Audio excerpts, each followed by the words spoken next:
안녕하세요. 매일 아침 말씀 묵상에 오신 여러분을 진심으로 환영합니다. 4월 9일 수요일 죽음의 문제. 생각할 문제. 인간에게 죽음이 이르게 된 원인은 무엇인가? 죽음에 대한 해결책은 무엇인가? 오늘 우리에게 주는 교훈은 무엇인가? 하나님께서는 에덴 동산에 인간을 창조하실 때 영원히 살며 행복을 누리도록 만들어 주셨습니다. 그런데 왜 인류에게 죽음이 닥쳤을까요? 창세기 2장 15절은 이렇게 기록되어 있습니다. 여호와 하나님이 그 사람을 이끌어 에덴 동산에 두어 그것을 경작하며 지키게 하시고 여호와 하나님이 그 사람에게 명하여 이르시되 동산 각종 나무의 열매는 내가 임의로 먹되 선악을 알게 하는 나무의 열매는 먹지 말라. 내가 먹는 날에는 반드시 죽으리라 하시니라. 하나님께서 선악을 알게 하는 나무의 열매를 먹지 말라 하시고 그것을 먹는 날에는 반드시 죽으리라 하셨습니다. 그러나 사단은 그것을 먹어도 죽지 아니하리라 라는 거짓말로 인류의 조상을 속였습니다. 결국 인간은 범죄하게 되고 그 결과로 죽음에 이르게 되었습니다. 그러나 하나님께서는 창세기 3장 15절에 구원의 약속을 베풀어 주셨습니다. 여자의 후손이 오셔서 우리의 죄를 위하여 십자가에 죽게 되어지고 예수님을 의지하는 자는 예수님 안에서 영원한 생명을 얻을 것을 약속해 주셨습니다. 창세기 4장 8절에 보면 최초의 죽음이 기록되어 있습니다. 가인이 그 아우 아벨이 들에 있을 때에 그 아우 아벨을 쳐 죽입니다. 여호와께서 가인에게 내 아우 아벨이 어디 있느냐? 그렇게 물었을 때 가인은 알지 못하는 것처럼 내가 알지 못하나이다. 내가 내 아우를 지키나이까라고 답변합니다. 하나님은 그 모든 상황을 알고 계시면서 아우의 핏소리가 땅에서부터 내게 호소한다고 말씀하셨습니다. 인류가 범죄하고 난 이후로 이 땅에는 이제 평화가 사라지고 사망이 지배하는 세상, 아픔과 고통과 속임이 존재하는 세상이 되어버리고 만 것입니다. 죽음은 삶과 반대이며 삶을 파괴하는 것입니다. 죽음은 이 땅에서 우리가 경험할 필요가 없었던 의도치 않은 외부의 침입자입니다. 죽음이 우리에게 매우 익숙한 것임에도 불구하고 인류는 여전히 죽음에는 근본적인 문제가 있다는 것을 집단적으로 깨닫고 있는 것처럼 죽음에 직면할 때면 우리의 마음은 그것을 여전히 강하게 저항합니다. 모든 죽음이 고통스럽지만 아이의 죽음과 같이 다른 죽음보다 더 비극적으로 느껴지는 경우도 있습니다. 대부분의 경우에 우리는 부모가 자녀보다 먼저 죽음을 맞이할 것으로 여기며 이를 당연한 만물의 순리처럼 받아들입니다. 하지만 성경에 기록된 첫 번째 죽음은 이러한 예상을 깨트립니다. 아담과는 자신의 죽음을 경험하기 전에 어려운 아들이 불의한 형에게 살해당하는 죽음의 비극을 경험하게 되었습니다. 그것은 특히 불의한 죽음이었으며 그것은 불의한 예수 그리스도의 죽음을 예표하는 죽음이기도 합니다. 우리가 죄를 지어 죽어 마땅한데 어려우신 예수 그리스도께서 오셔서 아벨처럼 죽임을 당하시고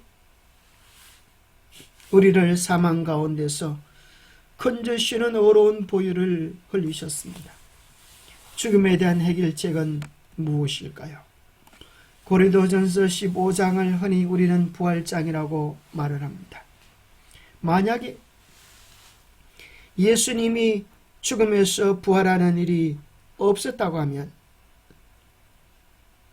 우리의 믿음도 헛되고 우리가 여전히 죄 가운데 있을 것이고 18절 또한 그리스도 안에서 잠자는 자도 망하였으리니 만일 그리스도 안에서 우리가 바라는 것이 다만 이 세상의 삶뿐이면 모든 사람 가운데 우리가 더욱 불쌍한 자가 될 것이라고 설명합니다.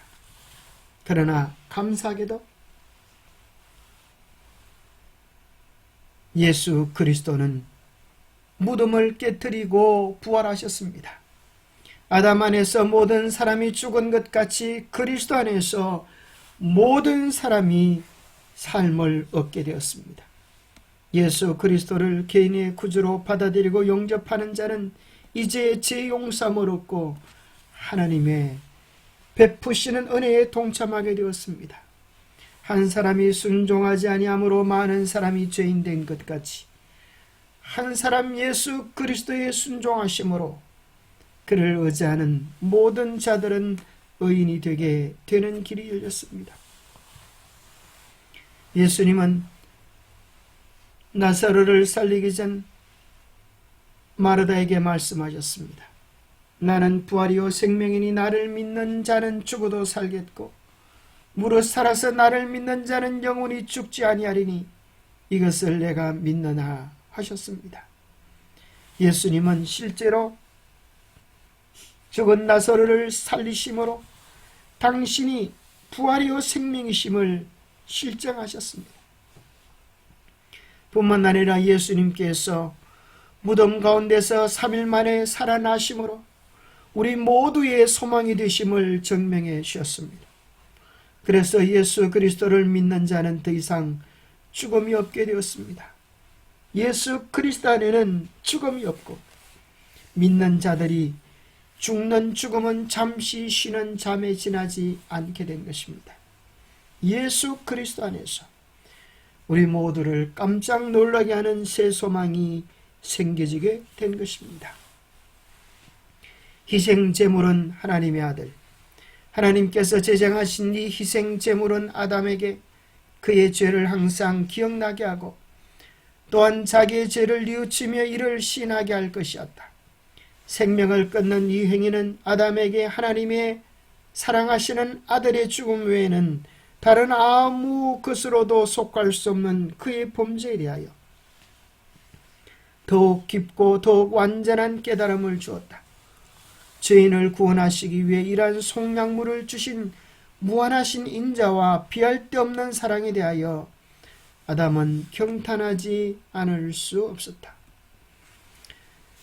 기도하겠습니다. 하나님 아버지, 참으로 감사합니다. 죄로 말미암아 죽을 수밖에 없는 운명에 처한 우리에게 예수 그리스도로 인하여 부활의 새 소망을 주셔서 감사합니다. 하나씩 쓰러지는 별들과 꽃들이 가슴에 묻히고 어느새 문 앞에 소름이 기웃거릴 때 주님이여 빛 되시고 참 소망이 우리에게 되어 주시옵소서. 주 안에서 잠자는 모든 자들을 깨워주실 주님의 약속, 주님께서 우리에게 주신 소망을 의지합니다. 죽음으로 헤어졌던 사랑하는 가족들을 다시 만날 하늘의 소망을 주시고 그 안에서 기쁨과 환희의 즐거움을 가지게 하여 주옵소서. 주님께서 주신 영원한 소망을 굳게 신뢰하고 요동하지 않는 확신 속에서 우리가 살아갈 수 있도록 축복하여 주시옵기를 우리 주 예수 그리스도 이름 머지하여 간절히 간구하옵나이다. 죽음이 실제적인 문제인 것처럼 예수님 안에서 부활도 영원한 생명도 우리에게 실제가 된 것입니다. 그 놀라운 소망을 믿고 누리는 우리 모두가 되시기를 간절히 바랍니다. 감사합니다.